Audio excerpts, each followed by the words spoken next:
ओम शांति। ओम शांति। 4-3-2026 प्रातः मुरली। ओम शांति। बापदादा मधुबन। आज मिठा बाबा तांको मिठा संतान मानू कौन निर्देश देइचंती। मिठा बाबा कहउचंती, मिठे बच्चे तुम मानकर कर्तव्य हैला मनुष्य को सचेतन करिबा, रास्ता बतेइबा। जेते जेते तुमे देही अभिमानी होई बाबांकर परिचय शुणाइब, तुमर सेते कल्याण हेब। बाबा आज कौन कहले? तुम मानकर कर्तव्य हैला मनुष्य को सचेतन करिबा, रास्ता बतेइबा। जेते जेते तुमे देही अभिमानी होई बाबांकर परिचय शुणाइब, तुमर सेते कल्याण हेब। प्रश्न: गरीब पिलामाने निजर केउ विशेषता आधार रे धनी मानक ठारू मध्य आगकू बढ़ी जाउछंती? उत्तर: गरीब मानक भितरे दान पुण्य करिबारे बहुत श्रद्धा रही थाए। गरीब माने भक्ति मध्य बहुत श्रद्धापूर्वक करिथांती। साक्षात्कार मध्य गरीब मानकू ही होई थाए। धनी लोक मानकू निजर धनर निशा लागी रही थाए। सेमानंक द्वारा पाप मध्य अधिक होई थाए। सेथिपाई गरीब पिलामाने धनी मानक ठारू आगकू बढ़ी जाइथांती। गीत ओम नमो शिवाय। ओम शांति। तुम माता पिता हम बालक तेरे। एही गीतरे तो निश्चिंत भावरे परम पिता परमात्मांकर ही महिमार गायन करा जाइछि। एही महिमा तो बिल्कुल स्पष्ट अटे, कारण से ही रचयिता अटंती। लौकिक माँ बापा मध्य तांक पिलामानकर रचयिता अर्थात जन्मदाता अटंती। पारलौकिक पितांकु मध्य रचयिता कुहा जाउछि। बंधु सहायक एही भली तांकर बहुत महिमा गायन करुछंती, किंतु लौकिक पितांकर एते महिमा नाही। परम पिता परमात्मांकर महिमा ही अलगा। पिलामाने तांको ज्ञानर सागर ज्ञानर भंडार कही महिमा करुछंती, कारण तांक भितरे समग्र ज्ञान रहिछि। एही पाठ पढ़ा कोनोसी पेट पोषिबा पाई नुहे। तांको ज्ञानर सागर ज्ञानर भंडार कुहा जाए। तेबे निश्चिंत भावरे तांको पाखरे ज्ञान रहिछि, किंतु केउ ज्ञान? एही सृष्टि चक्र किपरि घुरुछि, तांकठारे सेही ज्ञान ही रहिछि। तेणु सिए ही ज्ञानर सागर पतित पावन अटंती। श्रीकृष्ण को केबे भी पतित पावन बा ज्ञानर सागर कुहंती नाही। तांकर महिमा बिल्कुल अलगा। किंतु उभय भारतवासी ही अटंती। शिव बाबांकर मध्य भारतरे ही महिमा हेउछि। सेथिपाई शिव जयंती मध्य एहिठारे ही पालन करुछंती।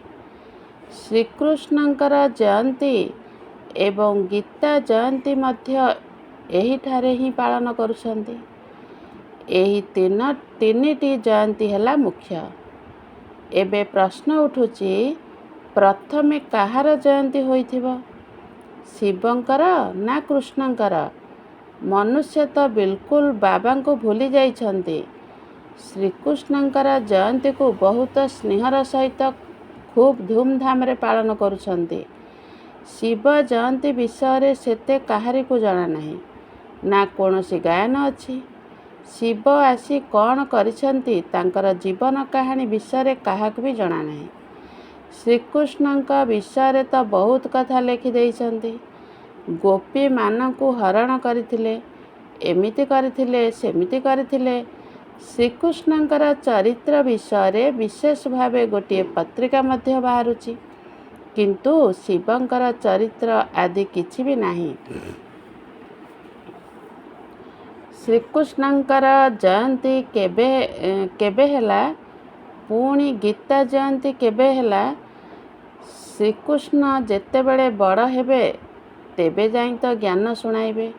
ଶ୍ରୀକୃଷ୍ଣଙ୍କର ପିଲାଦିନକୁ ତ ଦେଖାଉଛନ୍ତି। ଟୋକେଇରେ ରଖି ନଦୀ ସେ ପାରିକୁ ନେଇଗଲେ। ଟିକିଏ ବଡ଼ ଅବସ୍ଥାରେ ରଥ ଉପରେ ଛିଡ଼ା ହୋଇ ଚକ୍ର ଚଲାଉଥିବାର ଦେଖାଉଛନ୍ତି। ସେତେବେଳେ ସିଏ 16-17 ବର୍ଷର ହୋଇଥିବେ। ଅଧିକ ଚିତ୍ର ବାଲ୍ୟ ଅବସ୍ଥାର ହିଁ ଦେଖାଉଛନ୍ତି। ତେବେ ଗୀତା କେବେ ଶୁଣାଇଲେ? ସେହି ସମୟରେ ତ ଶୁଣାଇ ନଥିବେ, କାରଣ ଭାଗବତରେ ବର୍ଣ୍ଣିତ ଅଛି ଯେ ଅମୁକକୁ ହରଣ କଲେ, ଏମିତି କଲେ, ସେମିତି କଲେ। ତେଣୁ ସେ ସମୟରେ ଜ୍ଞାନ ଶୁଣାଇବା ତ ଶୋଭା ପାଇବ ନାହିଁ। ଜ୍ଞାନ ତ ସେତେବେଳେ ଶୁଣାଇବେ ଯେତେବେଳେ ବୃଦ୍ଧାବସ୍ଥା ଆସିବ, ଅର୍ଥାତ୍ ଅନୁଭବୀ ହେବେ। ଗୀତା ମଧ୍ୟ କିଛି ସମୟ ପରେ ଶୁଣାଇବେ। ତେବେ ଶିବ ଆସି କ'ଣ କଲେ, ଏକଥା କିଛି ବି ଜଣା ନାହିଁ।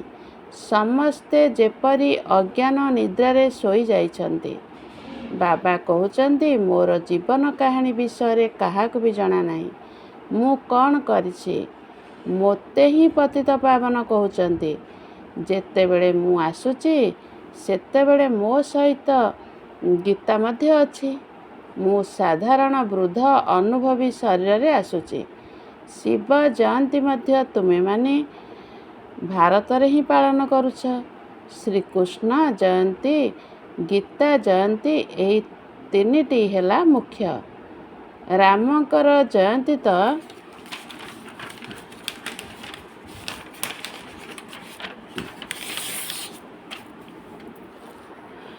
ପରେ ହେଉଛି।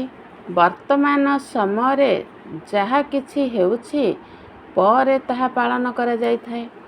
ସତ୍ୟଯୁଗ ତ୍ରେତୟା ଯୁଗରେ ଜୟନ୍ତୀ ଆଦି ପାଳନ ହୁଏ ନାହିଁ। ସୂର୍ଯ୍ୟବଂଶୀମାନଙ୍କଠାରୁ ଚନ୍ଦ୍ରବଂଶୀମାନେ ଉତ୍ତରାଧିକାରୀ ହିସାବରେ ସମ୍ପତ୍ତି ନେଇଥାନ୍ତି। ସେଠାରେ ଆଉ କାହାର ମହିମା ନାହିଁ। କେବଳ ରାଜାମାନଙ୍କର ରାଜ୍ୟାଭିଷେକ ପାଳନ କରୁଥିବେ। ଜନ୍ମଦିନ ତ ଆଜିକାଲି ସମସ୍ତେ ପାଳନ କରୁଛନ୍ତି। ତାହା ତ ସାଧାରଣ କଥା। ଶ୍ରୀକୃଷ୍ଣ ଜନ୍ମ ହେଲେ, ବଡ଼ ହେଲେ, ପରେ ରାଜକାର୍ଯ୍ୟ ଚଳାଇଲେ। ଏଥିରେ ମହିମା କରିବାର ତ କୌଣସି କଥା ହିଁ ନାହିଁ। ସତ୍ୟଯୁଗ ତ୍ରେତୟା ଯୁଗରେ ସୁଖର ରାଜ୍ୟ ଚାଲିଥାଏ।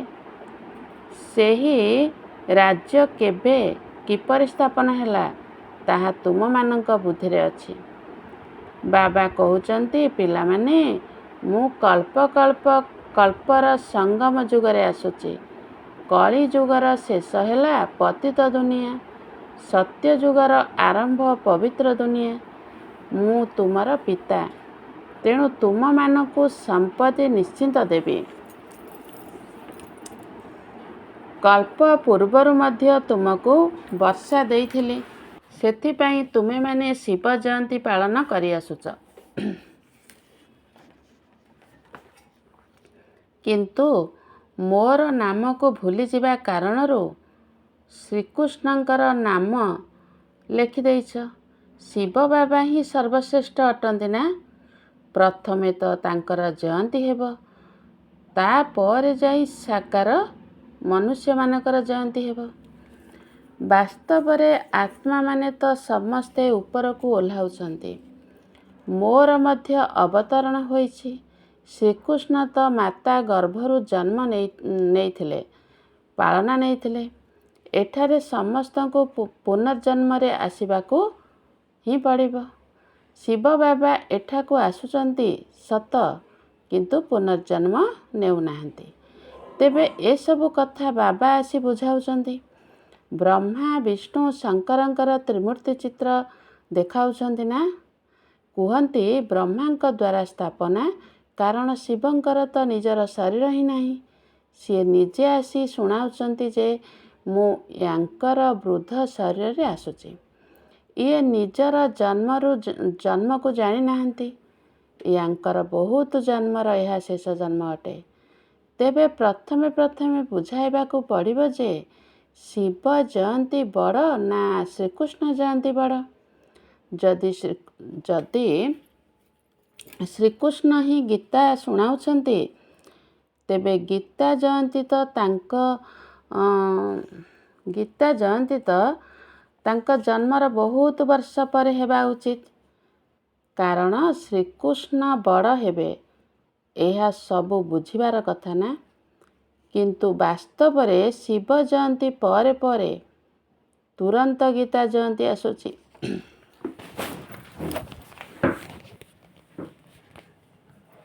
ଏହି ପଏଣ୍ଟକୁ ମଧ୍ୟ ବୁଦ୍ଧିରେ ରଖିବାକୁ ହେବ।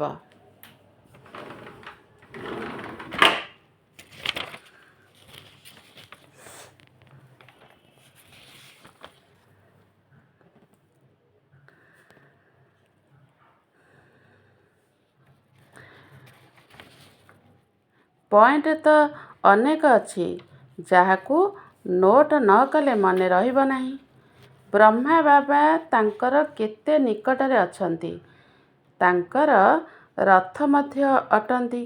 କିନ୍ତୁ ସିଏ ମଧ୍ୟ କହୁଛନ୍ତି ଯେ ସମୟ ଅନୁସାରେ ସବୁ ପଏଣ୍ଟ ମନେ ପଡ଼ିଯିବ। ତାହା ବହୁତ କଷ୍ଟକର କଥା। ବାବା ବୁଝାଉଛନ୍ତି, ସମସ୍ତଙ୍କୁ ପ୍ରଥମେ 2 ଜଣ ପିତାଙ୍କର ରହସ୍ୟ ବୁଝାଅ। ଶିବ ବାବାଙ୍କର ଜୟନ୍ତୀ ପାଳନ କରାଯାଉଛି, ତେବେ ନିଶ୍ଚିନ୍ତ ଭାବରେ ସିଏ ଏଠାକୁ ଆସୁଥିବେ। ଯେପରି ଯୀଶୁଖ୍ରୀଷ୍ଟ, ବୁଦ୍ଧଦେବ ଆସି ନିଜର ଧର୍ମ ସ୍ଥାପନ କରୁଛନ୍ତି, ତେବେ ସେମାନେ ମଧ୍ୟ ଆତ୍ମା ହିଁ ଅଟନ୍ତି, ଯିଏକି ଅନ୍ୟର ଶରୀରରେ ପ୍ରବେଶ କରି ଧର୍ମ ସ୍ଥାପନ କରୁଛନ୍ତି। ଇଏ ହେଲେ ହେଭେନଲି ଗଡ୍ ଫାଦର ଅର୍ଥାତ୍ ସ୍ୱର୍ଗୀୟ ଈଶ୍ୱର ପିତା, ସୃଷ୍ଟିର ରଚୟିତା। ତେବେ ନିଶ୍ଚିନ୍ତ ନୂଆ ସୃଷ୍ଟି ରଚନା କରିବେ। ସିଏ କେବେ ପୁରୁଣା ସୃଷ୍ଟି ରଚନା କରିବେ କି? ନୂଆ ସୃଷ୍ଟିକୁ ସ୍ୱର୍ଗ କୁହାଯାଏ। ଏବେ ହେଲା ନର୍କ। ବାବା କହୁଛନ୍ତି, ମୁଁ କଳ୍ପକଳ୍ପର ସଙ୍ଗମ ଯୁଗରେ ଆସି ତୁମମାନଙ୍କୁ ରାଜଯୋଗର ଜ୍ଞାନ ଦେଉଛି। ଏହା ହେଲା ଭାରତର ପ୍ରାଚୀନ ଯୋଗ। ତେବେ ସେହି ଯୋଗ କିଏ ଶିଖାଇଥିଲେ? ଶିବ ବାବାଙ୍କ ନାମକୁ ତ ଗୁପ୍ତ କରିଦେଇଛନ୍ତି। ପ୍ରଥମେ ତ କହୁଛନ୍ତି ଯେ ଗୀତାର ଭଗବାନ ଶ୍ରୀକୃଷ୍ଣ ଆଉ ବିଷ୍ଣୁ ଆଦିଙ୍କର ନାମ ଦେଇ ଦେଉଛନ୍ତି। ବାସ୍ତବରେ ଶିବ ବାବା ହିଁ ରାଜଯୋଗ ଶିଖାଇଥିଲେ, ଏକଥା କାହାକୁ ଜଣାନାହିଁ। ଶିବ ଜୟନ୍ତୀକୁ ନିରାକାରଙ୍କର ଜୟନ୍ତୀ ରୂପରେ ହିଁ ଦେଖାଯାଉଛନ୍ତି। ଶିବ ଜୟନ୍ତୀକୁ ନିରାକାରଙ୍କର ଜୟନ୍ତୀ ରୂପରେ ହିଁ ଦେଖାଉଛନ୍ତି। ସିଏ କିପରି ଆସିଥିଲେ? ଆସି କ'ଣ କଲେ? ସିଏ ତ ସମସ୍ତଙ୍କର ସଦ୍ଗତି ଦାତା, ମୁକ୍ତିଦାତା, ଗାଇଡ୍ ଅର୍ଥାତ୍ ପଥ ପ୍ରଦର୍ଶକ ଅଟନ୍ତି। ଏବେ ସର୍ବ ଆତ୍ମାଙ୍କୁ ପରମାତ୍ମା ପଥ ପ୍ରଦର୍ଶକଙ୍କର ଆବଶ୍ୟକତା ରହିଛି। ସିଏ ମଧ୍ୟ ଆତ୍ମା ହିଁ ଅଟନ୍ତି। ଯେପରି ମନୁଷ୍ୟଙ୍କର ଗାଇଡ୍ ମନୁଷ୍ୟ ହିଁ ହୋଇଥାନ୍ତି, ସେହିପରି ଆତ୍ମାମାନଙ୍କର ଗାଇଡ୍ ମଧ୍ୟ ଆତ୍ମା ହିଁ ହେବା ଆବଶ୍ୟକ। ସିଏ ପରମାତ୍ମା ହିଁ ଅଟନ୍ତି। ମନୁଷ୍ୟ ତ ସମସ୍ତେ ପୁନର୍ଜନ୍ମ ନେଇ ପତିତ ହୋଇଯାଇଛନ୍ତି। ତେବେ ସମସ୍ତଙ୍କୁ ପାବନ କରି କିଏ ଘରକୁ ନେଇଯିବେ? ବାବା କହୁଛନ୍ତି, ମୁଁ ହିଁ ଆସି ପାବନ ହେବାର ଉପାୟ କହୁଛି। ତୁମେମାନେ ମୋତେ ମନେ ପକାଅ। ଶ୍ରୀକୃଷ୍ଣ ତ ଏକଥା କହିପାରିବେ ନାହିଁ ଯେ ଦେହର ସବୁ ସମ୍ବନ୍ଧକୁ ଛାଡ଼, କାରଣ ସିଏ ତ ନିଜେ 84 ଜନ୍ମ ନେଇଛନ୍ତି। ସବୁ ପ୍ରକାରର ସମ୍ବନ୍ଧରେ ମଧ୍ୟ ଆସୁଛନ୍ତି। ବାବାଙ୍କୁ ତ ନିଜର ଶରୀର ନାହିଁ। ତୁମକୁ ଏହି ଆତ୍ମିକ ଯାତ୍ରା ବାବା ହିଁ ଶିଖାଉଛନ୍ତି। ଏହା ହେଉଛି ଆତ୍ମିକ ପିତାଙ୍କର ଆତ୍ମିକ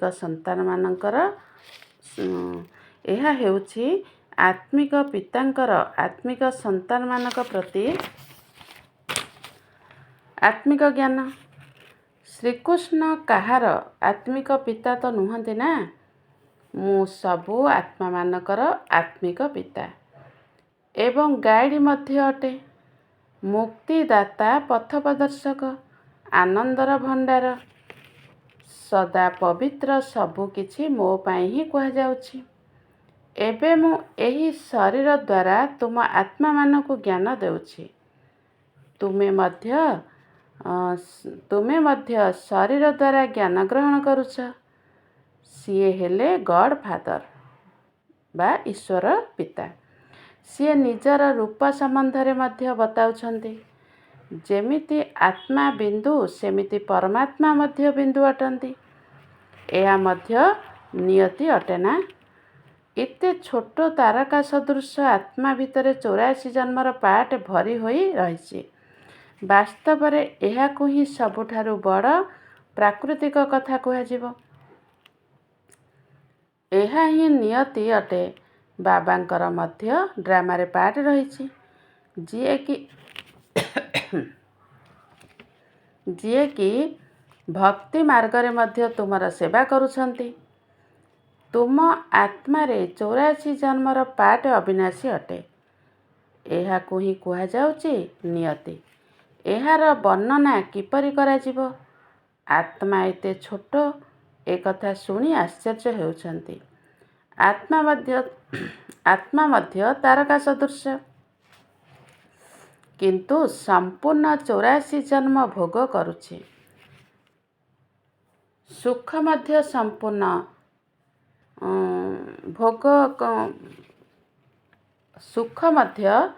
ସମ୍ପୂର୍ଣ୍ଣ ଭୋଗ କରିବ। ଏହା ହିଁ ପ୍ରକୃତି ଅଟେ। ବାବା ମଧ୍ୟ ଆତ୍ମା ହିଁ ଅଟନ୍ତି, କିନ୍ତୁ ସିଏ ହେଲେ ପରମାତ୍ମା। ତାଙ୍କ ଭିତରେ ସୃଷ୍ଟିର ସବୁ ଜ୍ଞାନ ଭରି ହୋଇ ରହିଛି, ଯାହାକି ପିଲାମାନଙ୍କୁ ବୁଝାଉଛନ୍ତି। ଏସବୁ ହେଲା ନୂଆ କଥା। ନୂଆ ଲୋକମାନେ ଶୁଣିଲେ କହିବେ, ଏମାନଙ୍କର ଜ୍ଞାନ କୌଣସି ଶାସ୍ତ୍ର ପୁରାଣରେ ମଧ୍ୟ ନାହିଁ। କିନ୍ତୁ ଯେଉଁମାନେ କଳ୍ପ ପୂର୍ବେ ଶୁଣିଥିଲେ, ବର୍ଷା ନେଇଥିଲେ, ସେହିମାନେ ହିଁ ଏଠାକୁ ଆସୁଛନ୍ତି। ଧୀରେ ଧୀରେ ବୃଦ୍ଧି ପ୍ରାପ୍ତ ହେଉଛି। ଏଥିରେ ସମୟ ଲାଗୁଛି। ପ୍ରଜା ମଧ୍ୟ ଅନେକ ହେଉଛନ୍ତି। ତାହା ତ ବହୁତ ସହଜ, କିନ୍ତୁ ରାଜା ହେବାରେ ବହୁତ ପରିଶ୍ରମ ରହିଛି। ଯେଉଁମାନେ ବହୁତ ଧନ ଦାନ କରନ୍ତି, ସେମାନେ ରାଜା ଘରେ ଜନ୍ମ ନେଇଥାନ୍ତି। ଗରିବମାନେ ମଧ୍ୟ ନିଜର ଶକ୍ତି ମୁତାବକ ଯାହା କିଛି ଦାନ କରୁଥିବେ, ସେଥିରେ ସେମାନେ ମଧ୍ୟ ରାଜା ହେବେ। ଯେଉଁମାନେ ନିଷ୍ଠାପର ଭକ୍ତ ଥାନ୍ତି, ସେମାନେ ମଧ୍ୟ ଦାନ ପୁଣ୍ୟ କରନ୍ତି। ସାହୁକାରମାନଙ୍କ ଦ୍ୱାରା ପାପ ମଧ୍ୟ ଅଧିକ ହେଉଥିବ, କିନ୍ତୁ ଗରିବଙ୍କ ଭିତରେ ଭଗବାନଙ୍କ ପ୍ରତି ବହୁତ ଶ୍ରଦ୍ଧା ଥାଏ। ସେମାନେ ବହୁତ ସ୍ନେହର ସହିତ ଅଳ୍ପ କିଛି ବି ଦାନ କରିଦେଲେ ମଧ୍ୟ ତାଙ୍କୁ ବହୁତ ମିଳିଥାଏ। ଗରିବମାନେ ଭକ୍ତି ମଧ୍ୟ ବହୁତ କରନ୍ତି। କହନ୍ତି, ଦର୍ଶନ ଦିଅ, ନଚେତ୍ ଗଳା କାଟିଦେବୁ। ସାହୁକାର ଏପରି କହିବେ ନାହିଁ। ସାକ୍ଷାତକାର ମଧ୍ୟ ଗରିବଙ୍କୁ ହିଁ ହୋଇଥାଏ ଏବଂ ସେହିମାନେ ହିଁ ଅଧିକ ଦାନ ପୁଣ୍ୟ କରିଥାନ୍ତି। ରାଜା ମଧ୍ୟ ସେହିମାନେ ହୋଇଥାନ୍ତି। ପଇସାବାଲା ଲୋକଙ୍କୁ ବହୁତ ଅହଙ୍କାର ଥାଏ। ଏଠାରେ ମଧ୍ୟ ଗରିବମାନଙ୍କୁ 21 ଜନ୍ମର ସୁଖ ମିଳୁଛି। ଗରିବ ମଧ୍ୟ ଅଧିକ ଅଛନ୍ତି। ସାହୁକାରମାନେ ଶେଷ ସମୟରେ ଆସିବେ। ତେବେ ଭାରତ, ଯିଏକି ଏତେ ଉଚ୍ଚ ଥିଲା, ସିଏ ପୁଣି ଏତେ ଗରିବ କିପରି ହେଲା, ସେ କଥା ତୁମେମାନେ ହିଁ ଜାଣିଛ। ଯେତେବେଳେ ଦ୍ୱାପର ଆରମ୍ଭରେ ଭୂମିକମ୍ପରେ ମହଲ ଇତ୍ୟାଦି ସବୁ ନଷ୍ଟ ହୋଇଯିବ, ଭାରତ ଗରିବ ହୋଇଯିବ। ରାବଣ ରାଜ୍ୟ ହେବା ଦ୍ୱାରା ହାହାକାର ହୋଇଯାଏ। ତେଣୁ ଏହିଭଳି ଜିନିଷ ଅର୍ଥାତ୍ ମହଲ ଆଦି ରହିପାରିବ ନାହିଁ। ପ୍ରତ୍ୟେକଙ୍କ ଜିନିଷର ଆୟୁଷ ତ ଥାଏ ନା। ସେଠାରେ ମନୁଷ୍ୟମାନଙ୍କର ଆୟୁଷ ଯେପରି ଅଧିକ ଥାଏ, ସେହିପରି ଘରର ଆୟୁଷ ମଧ୍ୟ ଅଧିକ ହୋଇଥାଏ। ସୁନାର, ମାର୍ବଲର ବଡ଼ ବଡ଼ ଘର ତିଆରି ହୋଇ ଚାଲିବ। ସୁନାର ମହଲ ତ ବହୁତ ମଜବୁତ ହେବ। ନାଟକରେ ମଧ୍ୟ ଦେଖାଇଥାନ୍ତି ନା, ଯୁଦ୍ଧ ଲାଗିଥାଏ, ଘର ଦ୍ୱାର ସବୁ ଭାଙ୍ଗି ରୁଜିଯାଏ, ପୁଣି ତିଆରି ହୋଇଥାଏ। ସେଗୁଡ଼ିକ ସେହିଭଳି ତିଆରି ହୋଇଥାଏ। ସ୍ୱର୍ଗରେ ମହଲ ଆଦି ଯାହା କିଛି ତିଆରି କରିବେ, ଏମିତି ନୁହେଁ ଯେ ମିସ୍ତ୍ରୀମାନେ କିପରି ତିଆରି କରିବେ ତାହା ମଧ୍ୟ ଦେଖାଇବେ। ହଁ, ଏତିକି ଜାଣୁଛନ୍ତି ଯେ କଳ୍ପପୂର୍ବ ଭଳି ଘର ତିଆରି ହେବ। ବିବେକ କହୁଛି ଆଗକୁ ଗଲେ ତୁମକୁ ସବୁ ସାକ୍ଷାତକାର ହେବ। ତେବେ ଏସବୁ କଥାରେ ପିଲାମାନଙ୍କର କୌଣସି ସମ୍ବନ୍ଧ ନାହିଁ। ପିଲାମାନଙ୍କୁ ତ ପାଠ ପଢ଼ିବାକୁ ହେବ, ସ୍ୱର୍ଗର ମାଲିକ ହେବାକୁ ପଡ଼ିବ। ସ୍ୱର୍ଗ ଏବଂ ନର୍କ ତ ଅନେକ ଥର ପାସ୍ ହୋଇଛି। ଏବେ ସ୍ୱର୍ଗ ଏବଂ ନର୍କ ଉଭୟ ପାସ୍ ହୋଇଯାଇଛି। ଏବେ ହେଉଛି ସଙ୍ଗମ ଯୁଗ। ସତ୍ୟ ଯୁଗରେ ଜ୍ଞାନ ରହିବ ନାହିଁ। ବର୍ତ୍ତମାନ ତୁମମାନଙ୍କୁ ପୂରା ଜ୍ଞାନ ମିଳିଛି। ଲକ୍ଷ୍ମୀ ନାରାୟଣଙ୍କୁ ଏହି ଜ୍ଞାନ କିଏ ଦେଇଥିଲା ସେ କଥା ଏବେ ତୁମେମାନେ ଜାଣୁଛ। ଏମାନେ ଏହି ସମ୍ପତ୍ତି କାହାଠାରୁ ପାଇଥିଲେ? ସେମାନେ ଏହିଠାରେ ପାଠ ପଢ଼ି ସ୍ୱର୍ଗର ମାଲିକ ହେଉଛନ୍ତି। ପୁଣି ସେଠାରେ ଯାଇ ମହଲ ଆଦି ତିଆରି କରିବେ। ସର୍ଜନ ଓ ଡାକ୍ତରମାନେ ମଧ୍ୟ ବଡ଼ ବଡ଼ ଡାକ୍ତରଖାନା ତିଆରି କରିଥାନ୍ତି ନା? ବାବା ପିଲାମାନଙ୍କୁ ଦିନକୁ ଦିନ ଜ୍ଞାନର ନୂଆ ନୂଆ ପଏଣ୍ଟ ଶୁଣାଉଛନ୍ତି। ତୁମର ଧନ୍ଦା ହେଲା ମନୁଷ୍ୟମାନଙ୍କୁ ସଚେତନ କରିବା, ରାସ୍ତା ଦେଖାଇବା। ଯେପରି ବାବା କେତେ ସ୍ନେହରେ ବସି ବୁଝାଉଛନ୍ତି, ଏଥିରେ ଦେହ ଅଭିମାନର କୌଣସି କଥା ନାହିଁ।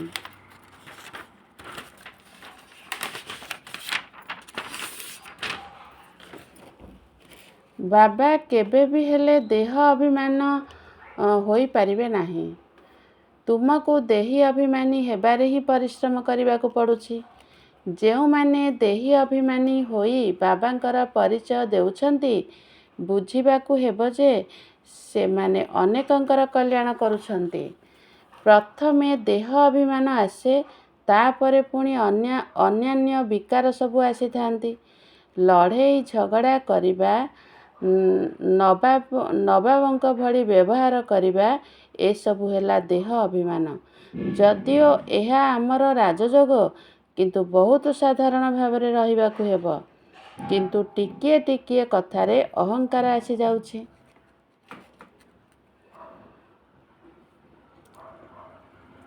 ଯଦି କୌଣସି ସଉକିଆ ଘଡ଼ିଟିଏ ଦେଖିଲେ, ତେବେ ଇଚ୍ଛା ହେବ ପିନ୍ଧିବା ପାଇଁ।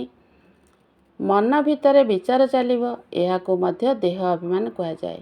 ଯଦି ବହୁତ ଭଲ ଦାମୀ ଜିନିଷ ରଖିବ, ତେବେ ତା'ର ମଧ୍ୟ ଯତ୍ନ ନେବାକୁ ପଡ଼ିବ। ଯଦି ହଜିଗଲା, ତେବେ ମନ ବ୍ୟସ୍ତ ହେବ। ଅନ୍ତିମ ସମୟରେ ଯଦି କିଛି ବି ମନେ ପଡ଼ିଲା, ତେବେ ପଦଭ୍ରଷ୍ଟ ହୋଇଯିବ। ଏସବୁ ହେଲା ଦେହ ଅଭିମାନର ଅଭ୍ୟାସ। ସେମାନେ ପୁଣି ନିଶ୍ଚିତ ସେବା ପରିବର୍ତ୍ତେ ଅପସେବା କରିବେ। ରାବଣ ତୁମକୁ ଦେହ ଅଭିମାନୀ କରି ଦେଇଛି। ତୁମେ ଦେଖୁଛ ବାବା କେତେ ସାଧାରଣ ଭାବରେ ଚଳୁଛନ୍ତି। ସମସ୍ତଙ୍କର ସେବାକୁ ଦେଖାଯାଇଥାଏ। ମହାରଥୀ ପିଲାମାନଙ୍କୁ ସେବା ଦ୍ୱାରା ନିଜର ଅବସ୍ଥାକୁ ମଜବୁତ କରିବାକୁ ପଡ଼ିବ। ମହାରଥୀମାନଙ୍କୁ ହିଁ ଚିଠି ଲେଖାଯାଇଥାଏ ଯେ ତୁମେ ଅମୁକ ଜାଗାକୁ ଯାଇ ଭାଷଣ କର। ଜଣେ ଅନ୍ୟ ଜଣକୁ ସେବା କରିବା ପାଇଁ ଡାକିଥାନ୍ତି। କିନ୍ତୁ ପିଲାମାନଙ୍କ ଭିତରେ ଦେହ ଅଭିମାନ ବହୁତ ରହୁଛି। ଯଦିଓ ଭାଷଣ କରିବାରେ ବହୁତ ପାରଙ୍ଗମ, କିନ୍ତୁ ନିଜ ଭିତରେ ଆତ୍ମିକ ସ୍ନେହ ନାହିଁ। ଦେହ ଅଭିମାନ ସମ୍ବନ୍ଧକୁ ଖରାପ କରିଦେଉଛି। କୌଣସି କଥାରେ ତୁରନ୍ତ ବିଗିଡ଼ିଯିବା, ଏଭଳି ମଧ୍ୟ ହେବା ଉଚିତ ନୁହେଁ। ସେଥିପାଇଁ ବାବା କହୁଛନ୍ତି, ଯଦି କାହାକୁ କିଛି ପଚାରିବାର ଅଛି, ତେବେ ବାବାଙ୍କୁ ଆସି ପଚାର। ଯଦି କେହି ପଚାରିବେ, ବାବା ଆପଣଙ୍କର କେତେଜଣ ପିଲା? ତେବେ ବାବା କହିବେ, ପିଲା ତ ଅଗଣିତ, କିନ୍ତୁ କେହି କୁପୁତ୍ର, କେହି ସୁପୁତ୍ର ମଧ୍ୟ ଅଛନ୍ତି। ତେବେ ଏଭଳି ବାବାଙ୍କର ତ ଆଜ୍ଞାକାରୀ ବିଶ୍ୱସ୍ତ ହୋଇ ରହିବା ଉଚିତ ନା? ଆଚ୍ଛା, ମିଠା ମିଠା ଶିଖିଲ ଦେ ସନ୍ତାନମାନଙ୍କ ପ୍ରତି ମାତୃପିତା ବାପଦାଦାଙ୍କର ମଧୁର ସ୍ନେହ ସମ୍ପନ୍ନ ଶୁଭେଚ୍ଛା ଏବଂ ସୁପ୍ରଭାତ। ଆତ୍ମିକ ପିତାଙ୍କର ଆତ୍ମିକ ସନ୍ତାନମାନଙ୍କୁ ନମସ୍ତେ।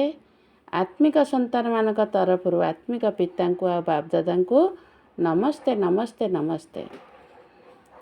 ଆଉ ସବୁ ଆତ୍ମାମାନଙ୍କର ଛୋଟିଆ ଦିଲରୁ ଆତ୍ମିକ ପିତାଙ୍କୁ ଆଉ ବାପଦାଦାଙ୍କୁ ଅଗଣିତ ଧନ୍ୟବାଦ, ଅଗଣିତ ଶୁକ୍ରିୟା।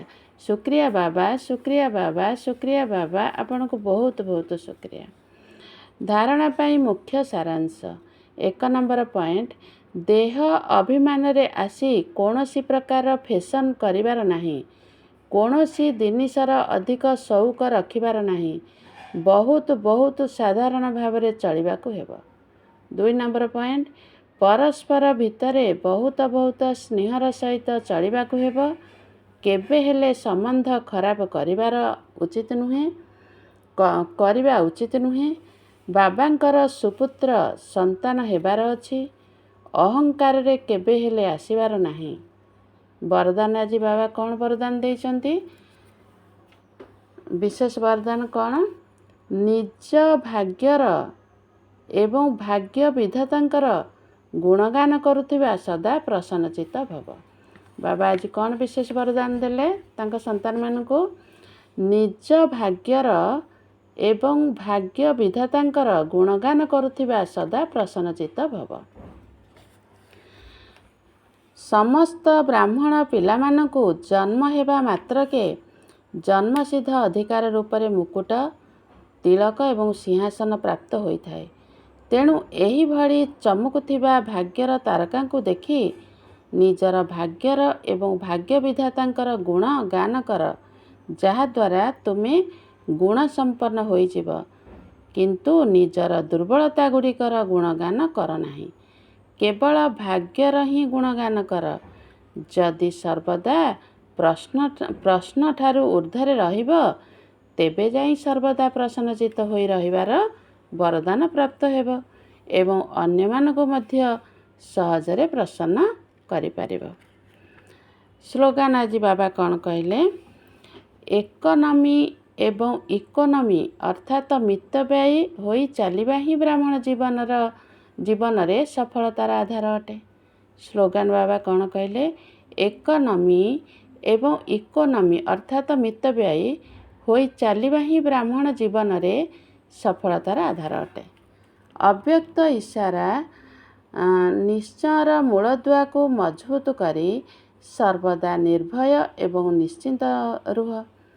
निश्चय सर्वदा निश्चिंत ही करिथाए एवं जी सर्वदा निश्चिंत स्थिति रे रही कार्य करिथाए, से सबुथिरे सफलता प्राप्त करिथाए। काहेकि ना निश्चिंत स्थिति रे बुद्धि यथार्थ निर्णय नहीं थाए।